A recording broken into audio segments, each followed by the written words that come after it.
past injuries change how he plays the game. Wentz suffered a knee injury that ended his 2017 season and a back injury that cut his 2018 season short. But when he was asked about his ability to scramble, the Eagles QB said, quote, "When I need to make a guy miss in the pocket, when I need to get out and make a play, that's still definitely going to be a big part of my game." So, Shannon, should Wentz still consider scrambling a big part of his game? Yes, Skip, I think the biggest mistake that guys can make is that they try too soon to evolve into something that they want to be, but they want to do it in such a drastic manner. You take RG3, for example, Skip. He had been a quarterback that ran around and made plays his entire life. And he says, you know what? Next year, after the injury, I'm going to be Peyton Manning. I'm going to be Tom Brady. That's all I want to be. Yep. But he had never been that before. It took an evolution for Steve Young to become a pure pocket quarterback. It took an evolution for John Elway to become a pure pocket quarterback. And I believe the transition, although slow and gradual, will take place with Carson Wentz. But to think that he says, now, I've been doing this, and a part of what makes him special is his ability to escape the pocket and throw the ball down the field. No, I'm not doing that no more. I'm strictly Brady. I'm strictly Manning. Nah. No? No. I thought Doug Peterson said early in camp we want him to stay in the pocket this year. And do what?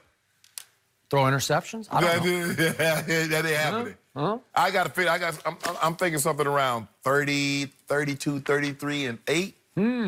Really? Down the picks. I'm thinking of games played for Carson Wentz over his first 3 years. It went 16 the first year, and then it went 13, then it went down to 11. Are we headed for 9 this year? I'm thinking 16.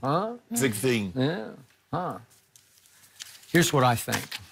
The Bible says, pride goeth before the fall. And I think there's going to be a fall if he really starts to insist, I'm a running quarterback. No, he's not that. Well, I know, but he thinks he's a big scrambler, big bad scrambler. No, that's not what. Yeah. Well, it has been a part of his game. But hold on.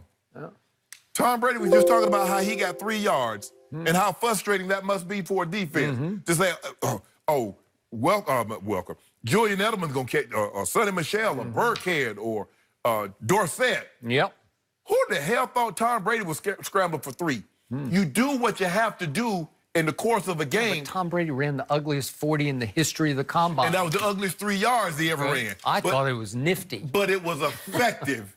And that's what we're trying to get out of Carson. Skip, they're not going to design runs for him, but there are going to be times that he's going to need to get out of the pocket and to escape harm and get a first down. But he needs to be smart, get out of bounds, and get down. Okay, fine. But you best believe he didn't earn the name walking to him for nothing. When he throw that thing from the pocket, Skip, it's like a long handoff. You don't see very many 50 and 60-yard handoffs, but that's what he does. You know what I heard between the lines of these comments? I heard identity crisis. I heard a young man who's not sure who he is anymore, like, I keep getting hurt, but I still got to be me. I got to run. He's a top 10 quarterback, one of the best. He's the best quarterback in the NFC East. That's what he knows for certain. That's what he is. And it's not even close. You got to be. It's not even close. You got to be healthy enough to play. Because I think we're going to see a lot of Josh McCown. That's what I think we're going to see.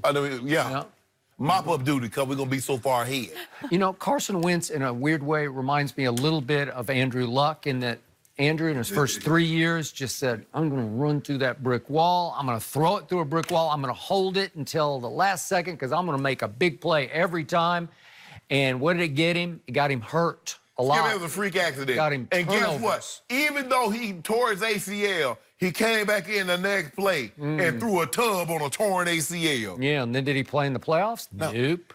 Good thing, because they'd have steamrolled the playoffs. He'd have had a Super Bowl ring. It'd have been over for you.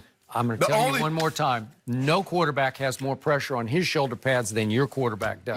$108 guaranteed $1 million Only thing and no playoff snaps. The only thing that saved you is that my guy didn't go to and get that Super Bowl because it'd have been over. But how about this, guys, for the Eagles? Could they be adding a Pro Bowl pass rusher to their roster? Talk about that next.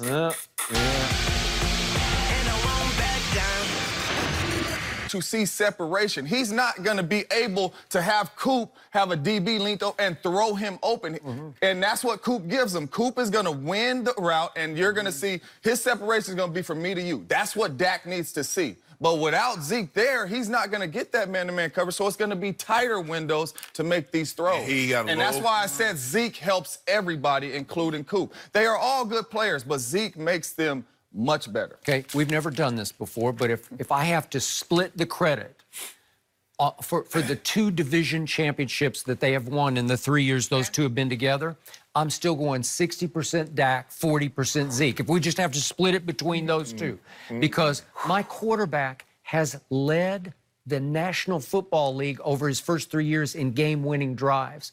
My quarterback has outplayed other great quarterbacks like Aaron Rodgers 3 times. Jared Goff was number 48 on this list, and he's outplayed him twice. And in the biggest picture, he set the all-time record for completion percentage of a quarterback in his first 3 years.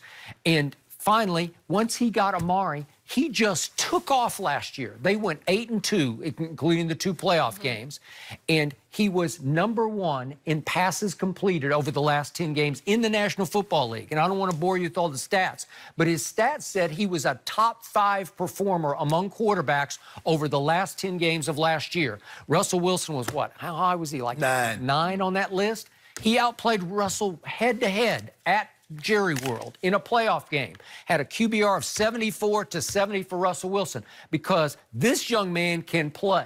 This young man can throw. And by the way, last quick point, the defending champion Eagles, in that 10-game stretch, he met him twice. He outplayed Carson Wentz twice, and in 2 fourth quarters and an overtime against the defending champs, he threw for a combined total of 331 yards, 24 of 28 with 4 touchdowns and no interceptions. That's hard to do if you're just average and you don't belong in the top 100. If you put a Zeke behind an Aaron Rodgers, Carson Wentz, and they get man-to-man coverage. Put him in that offense with that offensive line. Oh, my goodness. Man-to-man coverage across the board. Like, I seen it with my own eyes. We are seeing cover 2. We are seeing 55 press man-to-man.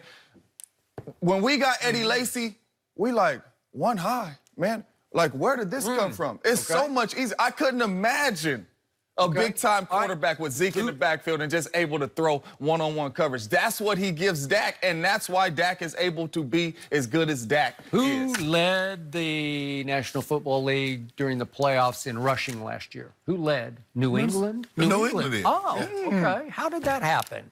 That's very interesting. There's not one guy, although Sony was the run emerging. game helped him win that Super Bowl. Because you know why? I don't believe Sonny Michel can do this. I know what 12 can do. He got 5 of these things.